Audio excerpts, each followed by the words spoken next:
자, 술이 왼수다 이런 얘기가 있는데 누군가 또 술에 취해서 갑질을 한 모양입니다. 이번에도 정당에 관계된 사람이라고 하는데 어떤 이야기인지 자세히 알아보겠습니다. 자, 이번에 한 분은 의원이 아니라 보좌관이라면서요. 네, 그렇습니다. 설훈 의원실에서 오랫동안 근무했던 50대의 오모 씨인데요. 예. 이분께서는 지난 27일 오후 밤 늦은 시간이죠. 11시에 그 치킨집 오토바이를 들이받는 사고를 냅니다. 본인이 자동차를 몰고 가다가요. 예. 지금 그림 속의 저 사람인데요. 그러니까 이제 치킨집 오토바이 주인이 나와서 30만 원 정도를 내라. 그리고 혹시 더 많이 들게 되면 연락을 하고 우리가 이거보다 적게 쓰면 나중에 또 연락을 드리겠다 했는데 30만 원을 주고 일단 떠났다가 다시 10분 후에 돌아왔다고 합니다. 돌아와서 왜 돌아온 거죠? 본인이 그 정확한 이유는 모르겠지만 굉장히 흥분한 상태로 예. 여기에 대해서 다시 한번 좀 굉장히 행패를 부렸다고 해요. 예. 여러 가지 이제 같이 있었던 아들이 있었다고 하는데요. 지금 그림 속에서 보여지듯이 육두문자를 쓰고 예. 경찰까지 출동하는 그런 상황이 벌어졌고 옆에 있던 이 오모 씨 보좌관의 아들이 말리는 상황에서도 경찰들에게 욕설을 하고 급기야는 경찰에 끌려가서 거기서도 또 난동을 부리는 이런 상황이 벌어졌다고 합니다. 갑질에 또 갑질인 거죠.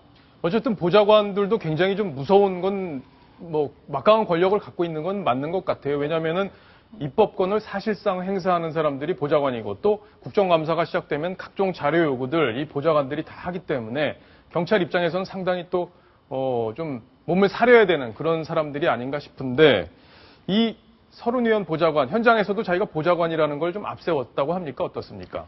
불행 중 다행이었는지는 모르겠지만 본인이 보좌관이었다는 얘기를 현장에서는 앞세우지 않았고요. 예. 이제 상황이 일파만파 커지자 이제 이 치킨집 사장 같은 경우에는 설훈 의원의 보좌관이었다는 것을 나중에 뉴스를 보고 알았다고 하네요. 예. 그래서 본인이 이제 다음에 찾아와서 내가 직장에서 잘렸다 이 일로 인해서 그리고 본인이 그 보상금을 이렇게 같이 물어주는 그런 상황으로 종료를 시켰다고 합니다. 예.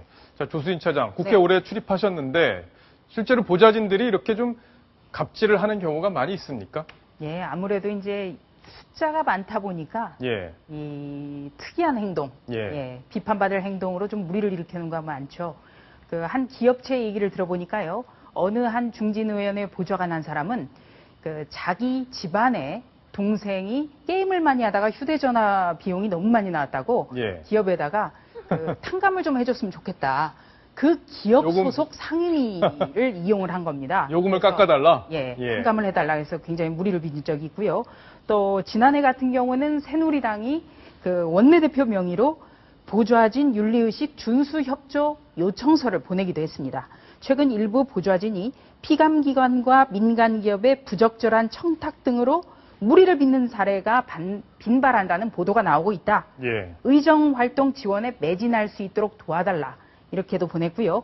또 지금 현재 새정치민주연합의 한 중진 의원 보좌관 같은 경우에는 2010년 지방선거에서 현직 구청장으로부터 억대의 금품을 받아서 구속이 되기도 했습니다. 예.